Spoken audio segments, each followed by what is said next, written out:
Welcome to What Is, the channel where we unravel the big questions, one fascinating topic at a time. Today, we're diving into a concept that's often misunderstood, misused, and frankly, a bit maligned. We're talking about stories, beliefs, and the very fabric of human understanding. Today, we're asking, what is a myth? The common misconception versus the academic definition. Now, if you ask most people what a myth is, you'll probably get an answer along the lines of, oh, it's just something that isn't true, like, it's a myth that all spiders are evil, or the idea of a perfectly balanced diet is a total myth. And sure, in everyday conversation, that's often how we use the word. It implies a charming falsehood, a popular deception. But for anthropologists, historians, theologians, and anyone seriously studying human culture, that definition barely scratches the surface. In their world, a myth isn't just a false story. It's something far more profound, far more powerful, and dare I say, often quite true in its own unique way.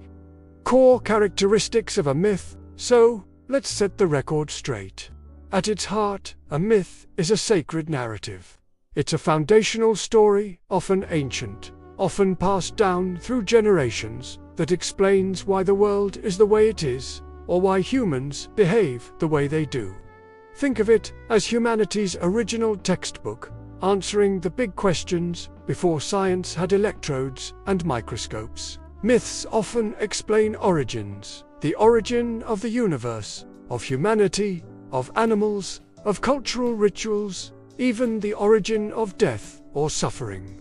They feature supernatural beings like gods, goddesses, spirits, or semi-divine heroes with extraordinary powers. Think Zeus hurling lightning bolts, or Raven stealing the sun to light up the world. These aren't just fantastical tales. They are, for the cultures that tell them, the ultimate truth.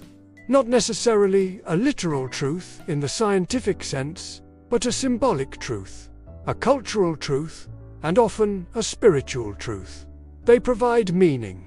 They offer a framework for understanding existence. Why do we have seasons? Persephone's journey to the underworld. Why is the sky blue? Maybe a benevolent deity spilled paint. Okay, probably not that last one. But you get the idea. They also often serve as moral compasses, guiding human behavior by illustrating the consequences of hubris, greed, or disrespect, and celebrating virtues like bravery, wisdom, and sacrifice. They tell us who we are, where we came from, and what our place is in the grand scheme of things. Examples and evolution. When we think of myths, our minds often jump straight to the classics. The pantheon of Greek gods reclining on Mount Olympus, the epic journeys of heroes like Hercules, or the dramatic sagas of Norse deities like Odin and Thor battling frost giants. These are quintessential myths. They explain the world through divine intervention, human flaws, and epic struggles. But myths aren't exclusive to ancient Greece or Scandinavia.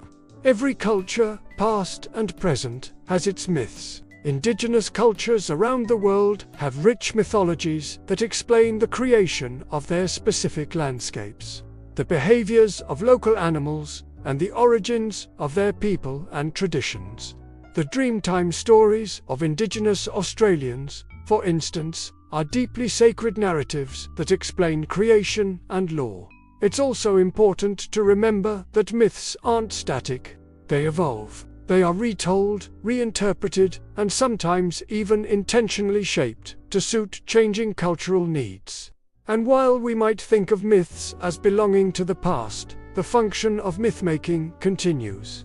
Stories that speak to universal human experiences, good versus evil, creation, destruction, heroism, resonate deeply. Even in our modern world, think about how certain science fiction sagas or superhero narratives take on a mythical quality for their devoted fans, providing their own cosmologies and moral frameworks.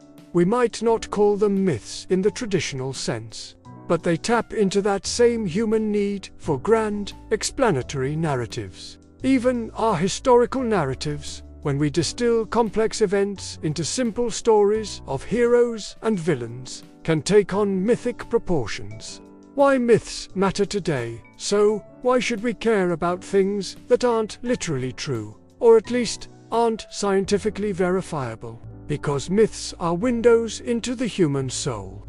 They reveal the universal questions and anxieties that have plagued humanity for millennia. They show us how different cultures have made sense of life, death, love, and loss.